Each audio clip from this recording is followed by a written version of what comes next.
one day, a young boy said to me, "Why don't you photograph graffiti?" And he opened his notebook, and he had these drawings in his notebook, and he showed me that he put the drawing on the wall.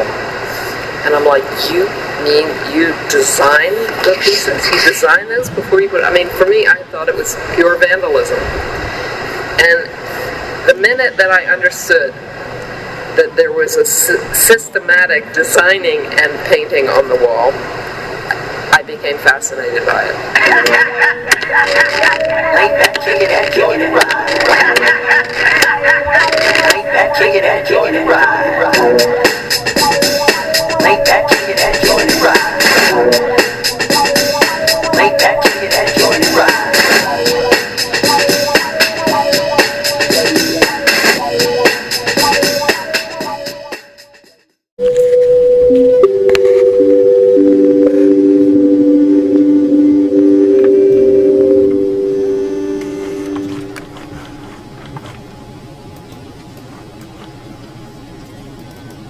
I'm kind of curious now about my awareness of Richard Hamilton.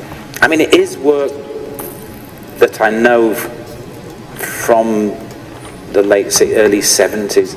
I was aware of pop. I mean, pop was as a teenager growing up in Manchester, it was an aesthetic which I could understand. And so I would look at pop books. I read enough to kind of understand Richard Hamilton's place as perhaps the godfather of pop. And I remember particularly in a book seeing Hamilton's definition of pop and the 10 or 11 kind of criteria: sexy, mass-produced, disposable, big business, glamorous. That made a very big impression upon me. This particular work by Hamilton, this is the toaster. It's a screen print, litho print. It has a foil applied. I knew it first probably round about 75. I saw it in a book in Manchester Polytechnic Graphics Department in the library, and it was in a pop art book. It might have even been a Hamilton book, I don't know. I became aware what influence it had been on me a long time later, like 25 years later. I saw it that day and realized how much it had influenced my own work. What distinguished this for me from other pop art works was that I didn't see any irony in it. You know, I was aware enough to realize, when I was 20, that a lot of the American pop art had this degree of irony, and I didn't sense that in this piece. I sensed it more as an acknowledgement through fine art of the applied arts, and I sensed that Hamilton was, in a way, acknowledging the design quality of Dieter Rams's original, the toaster itself, and in a way celebrating that as an everyday object that was kind of fulfilling the principles, the idealism of modernism in a real everyday functional item. And then it was the presentation of that in the kind of context of a catalogue with a text that was very much the text you'd find in a product catalogue, and I believe this is actually, the text is very much a kind of little bit of artistic working with the original product text. And so it was product design, and it was obviously photography, and it was typography, and it was in a way the kind of graphic work. This use of foil here, I mean, this day when I saw it in 2000, I was shocked. I was shocked for myself. I mean, it's so much like the use of materials that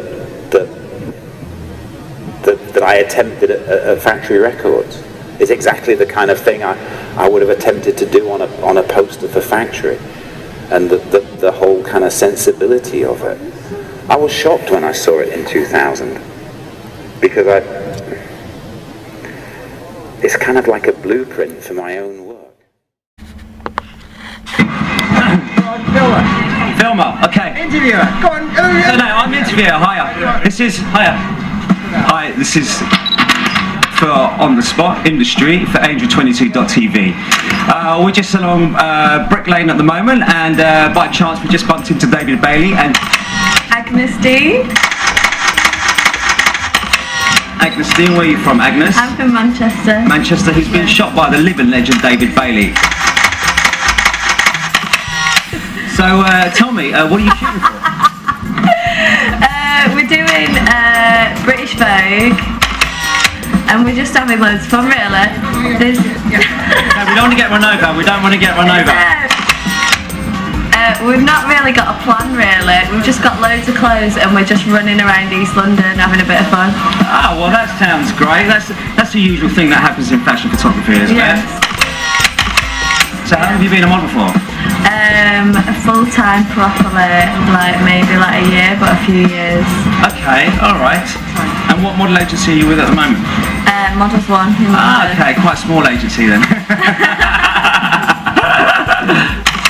Fantastic. Okay, so how long have you got left of your shoot for today then? I think we're over halfway through. We don't know, we're just running around. Okay. We're going to go get a bagel now. Oh well, yeah, there's two great bagel places out there. Yeah, the second one is definitely better than the first one. Yeah. So Mr. Born here, you dickhead. Mr. Bailey, it's a pleasure to meet you, sir. Can I just grab a few words with you? Yeah, a few words. You're shooting for British Vogue, is that correct? Yeah. And you're just kind of loosely running around at the moment, kind of shooting off the hip. Is that your usual style of photography? Depends. On Which side of the bed I get out of. So during your day, I mean, how long have you got left? You got no idea, or you just kind of make it up as you go along? Within a few more years. Well, there you heard it from David Bailey. God willing, a few more years. I personally think that... Close up. Think of Clint Eastwood. This is... That's where I look best, you dickhead. Sorry, sweetheart.